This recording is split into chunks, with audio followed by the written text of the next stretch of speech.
পরিবর্তন প্রয়োজন এবং সার্বিকভাবে সবার উপরে দেশ সেই বিবেচনাকে সামনে রেখে যদি নিজ অবস্থান থেকে আমরা স্টেক হোল্ডাররা ভূমিকা পালন করতে পারি তাহলেই নতুন বাংলাদেশ বিনির্মাণ করা সম্ভব হবে। সেই প্রত্যাশায় আপনারা এগিয়ে থাকবেন এই আশাবাদ ব্যক্ত করে আমার কথা এখানে শেষ করছি। সবাইকে ধন্যবাদ। আল্লাহ হাফেজ। আসসালামু আলাইকুম ওয়া রাহমাতুল্লাহি ওয়া বারাকাতুহু। সম্মানিত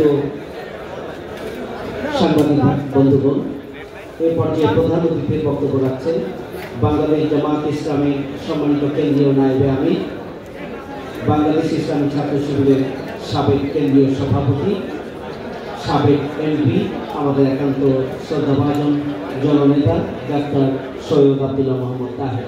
ডাক্তার সৈয়দ আব্দুল্লাহ মোহাম্মদ তাহের।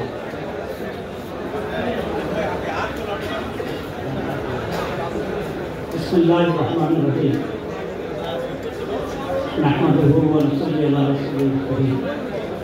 মাননীয় সভাপতি, আজকে উপস্থিত বিদগ্ধ এবং আলোচিত জাতির বিবেক হিসেবে যারা খ্যাত, সেই সম্মানিত উপস্থিতি, আমাদের বন্ধুরা, আসসালামু আলাইকুম ওয়া রাহমাতুল্লাহ। সবাইকে অতি পবিত্র দিনকে অতি পবিত্র,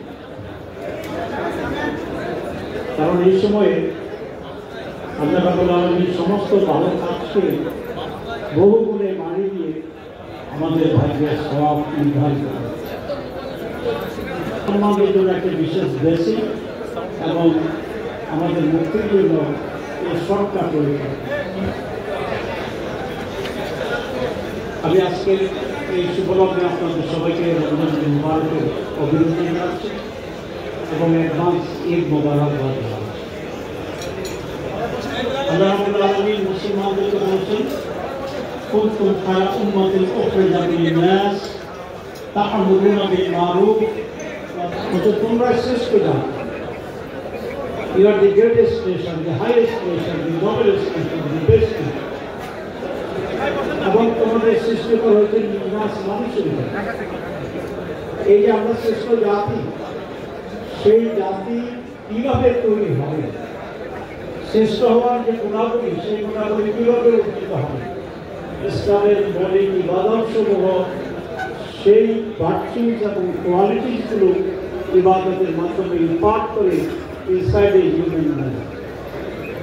এবং আমরা আজকে রোজা এবং নামাজ ইত্যাদি ইবাদতের মাধ্যমে সর্বোত্তম মানুষ হিসেবে নিজেকে গড়ে তোলার চেষ্টা করছি।